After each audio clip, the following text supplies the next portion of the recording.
Hello people, it's Kobe here and welcome back to Raceweek Warmup, where I walk you through a brief look back at the history of the Grand Prix and the track of the coming weekend, a short report on previous year's outcome, and the current situation in the F1 Championship. Finally, a track guide to show you the track. So without further ado, let's get you warmed up for this week's Styrian Grand Prix. History and last visit. As it will be the Styrian Grand Prix and not the Austrian Grand Prix, I will leave the track history to the Austrian Grand Prix episode. The Styrian Grand Prix was first held back in 2020, when two back-to-back races were held at the Red Bull Ring as COVID-19 cancelled half the 2020 calendar. Funnily enough, this year's Styrian Grand Prix is held before the Austrian Grand Prix, while last year it was the other way around. Many remembered the Austrian Grand Prix of 2020 delivering a fine race, with Lando's maiden podium.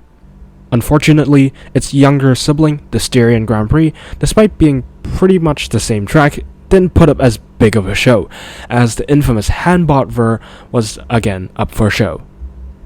Except for the last lap though, four cars were fighting for position at the end, as Perez damaged his front wing and almost lost out two more positions to Ricciardo and Stroll, as he crossed the line with less than a tenth in front of them. Quick update on the current championship. Verstappen extends his lead in the championship after a strategic masterclass, where his team opted for a two-stopper instead of a one-stopper, meaning that they pitted twice instead of once, giving up track position for the freshness and better pace of the medium tires. Mercedes didn't react, and by the end of the Grand Prix, Verstappen overtook Hamilton and gained a 2-second lead. I wondered where Red Bull got that idea from. Perez also took P3 off of Bottas's hands, as Bottas was pushed down to P4. Understandably furious, his post-race radio was peak finish, as his silence spoke more than 1,000 words.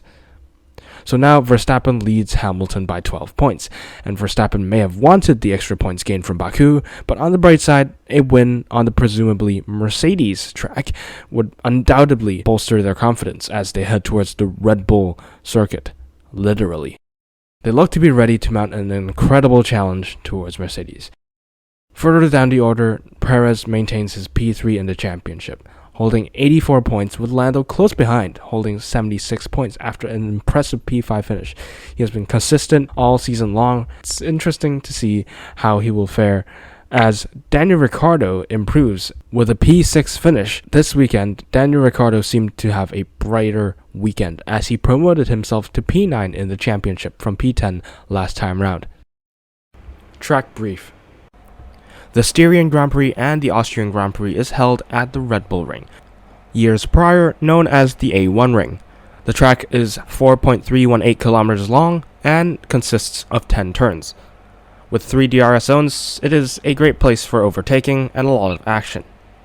Because of the track nature, it has a lot of straights and a lot of slow corners, which help aid overtaking and create great races like the 2019 Austrian Classic.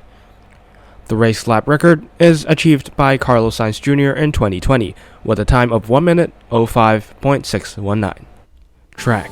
Okay, so starting the lap here now at the Red Bull Ring, very short and sweet lap over here because the track is relatively short, but a lot of straight break, so quite a bit of slow corners, so kind of does good favor to racing. So over here, brake at 100, not very slow corner here, kind of medium speed. In real life, you probably don't want to ride that much of a curb because it unsettles the car, even like inside and outside curb, but in the F1 game it's okay. And then brake at the 100 meter board. And really difficult to pick up the throttle here. You have to be really careful. Better to shift up to the fourth, but we didn't. So as you can see here, we lose a bit of time down the second straight. So over here with the third braking zone, and we turned in a bit too early.